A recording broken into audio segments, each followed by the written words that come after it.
फिलहाल इसको ठीक करवा दें। एशियन कैडेट कप 2025 के अवसर पर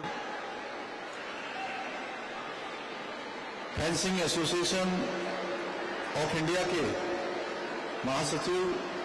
श्री राजीव मेहता जी, श्री मेडेजादा जी, सैयद उल्लाह मोहम्मद नवायरुल जी, हर्चियन जुडिस वंडरता जी, हसन गालिब हसन जी, भारतीय जनता पार्टी के जिला अध्यक्ष श्री पटेल,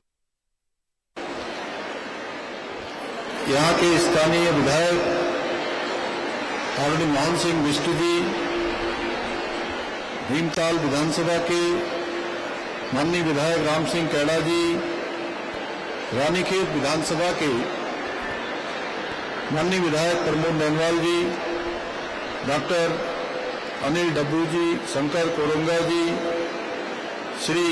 महेश नेगी जी, उत्तराखंड ओलंपिक संघ, धर्मवाल जी, जिला पंचायत अध्यक्ष सुरजीत सिंह जी, मंजीत सिंह जी,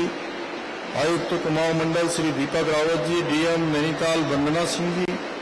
एवं यहाँ पर उपस्थित हमारे सभी आए हुए सभी अतिथिगण और विभिन्न खेल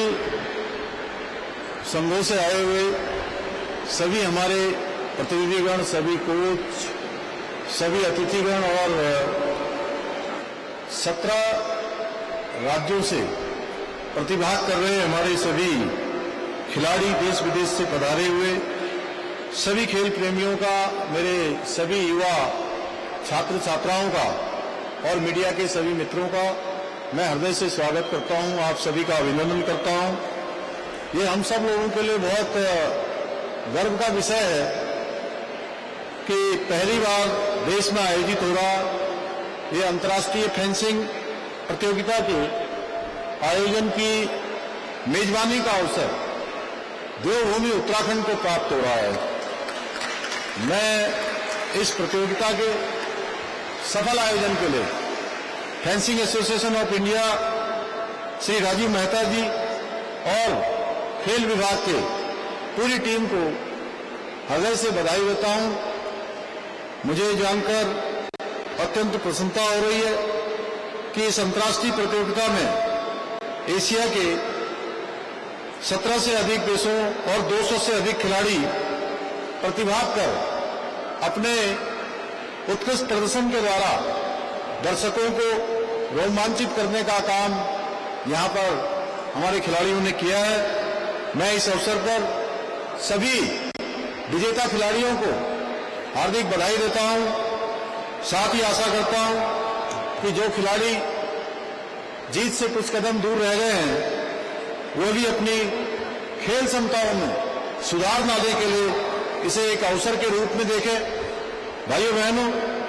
फेंसिंग यानी तलवारबाजी की कला मानव सभ्यता के आरंभ से ही अस्तित्व में रही है। प्राचीन भारत में शस्त्र और शास्त्र दोनों के एक ज्ञान की पूर्ण शिक्षा से माना जाता था और प्राचीन काल में शस्त्र शिक्षा, शस्त्र विद्या हमारी शिक्षा का अनिवार्य भाग हुआ करती थी। हमारे गुरुकुलों में युवाओं को वेद, पुराण और शास्त्रों का अध्ययन ही नहीं कराया जाता था, बल्कि आत्मरक्षा के लिए और समाज की रक्षा हेतु उन्हें तलवार चलाने, गदा एवं धनुष बाण चलाने और युद्ध कला का प्रशिक्षण भी दिया जाता था। प्रभु श्री राम और उनके अनुज भाइयों ने गुरुकुल में न केवल शास्त्रों का ज्ञान प्राप्त किया, बल्कि शास्त्रों के संचालन और युद्ध कला का भी कठिन प्रशिक्षण प्राप्त किया। वहीं महाभारत में कौरव पांडव दोनों ने गुरुकुल में धर्म, नीति और के साथ साथ धनु विद्या, गदा युद्ध, तलवारबाजी और विभिन्न युद्ध कलाओं का प्रशिक्षण प्राप्त किया। ऐसे ही हमारे इतिहास में यदि मैं बात करूं, महाराणा प्रताप, छत्रपति शिवाजी महाराज, गुरु गोविंद सिंह जी, रणजीत सिंह जी, श्री झांसी की रानी लक्ष्मीबाई जैसे अनेक महान योद्धाओं का उल्लेख मिलता है जो तलवारबाजी में अद्वितीय कौशल, अनुपम वीरता के लिए सदैव स्मरण किए जाते हैं। चाहे पंजाब में सिख परंपरा में गतका हो, केरल में कलारिया पट्टू हो, या फिर उत्तराखंड, राजस्थान या देश के अन्य क्षेत्रों में तलवारबाजी और शस्त्र विद्या की गौरवशाली परंपरा हो, आज भी हमारे देश की विविध संस्कृतियों में विभिन्न शास्त्र विद्याओं का बहुत महत्व है। परंतु आधुनिक भारत में फेंसिंग खेल की शुरुआत काफी देर से हुई। अन्य खेलों की तुलना में फेंसिंग को उतना प्रोत्साहन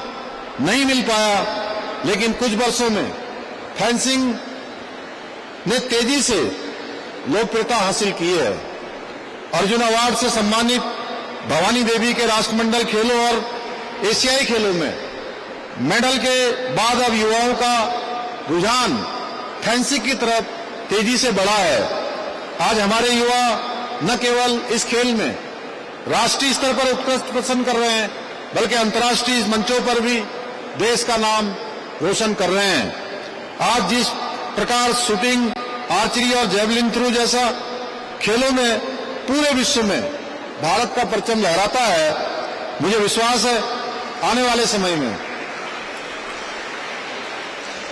समय में फेंसिंग में भी हमारे युवा उत्कृष्ट प्रदर्शन करके हमारे देश का नाम रोशन करेंगे, एक कीर्तिमान स्थापित करेंगे। भाइयों बहनों, आदरणीय प्रधानमंत्री श्री नरेंद्र मोदी जी ने खेलो इंडिया और फिट इंडिया मूवमेंट जैसे कार्यक्रमों के माध्यम से देश में खेल संस्कृति को प्रोत्साहित करने का निरंतर कार्य किया जा रहा है। आज आदरणीय प्रधानमंत्री जी के कुशल नेतृत्व में भारत खेलों के क्षेत्र में भी नित नई ऊंचाइयों को छू रहा है और वैश्विक मंचों पर भी अपनी एक विशिष्ट पहचान बना रहा है। उनके मार्गदर्शन में ही हमारी सरकार प्रदेश में भी खेल संस्कृति को बढ़ावा देने और खिलाड़ियों को प्रोत्साहित करने के लिए निरंतर कार्य कर रही है। इसी वर्ष हमारे राज्य में हुई 38वें राष्ट्रीय खेलों के भव्य एवं सफल आयोजन ने उत्तराखंड को देवभूमि के साथ साथ खेल भूमि के रूप में स्थापित करने का मार्ग भी प्रशस्त किया है।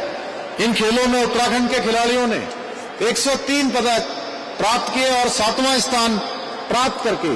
एक नया इतिहास बनाने का काम किया। हमने राज्य में 517 करोड़ रुपए की लागत से विश्व स्तरीय इंफ्रास्ट्रक्चर विकसित करने का प्रयास किया है। इसी का परिणाम है कि आज उत्तराखंड राष्ट्रीय नहीं बल्कि अंतर्राष्ट्रीय खेल प्रतियोगिताओं के आयोजन के लिए भी एक महत्वपूर्ण स्थान बन गया है, जिसका एक उदाहरण एशियन कैडेट कप भी है जो आप सबके मध्य में आयोजित हो रहा है। यही नहीं, हमारी सरकार राज्य में शीघ्र ही स्पोर्ट्स लेगेसी प्लान को भी लागू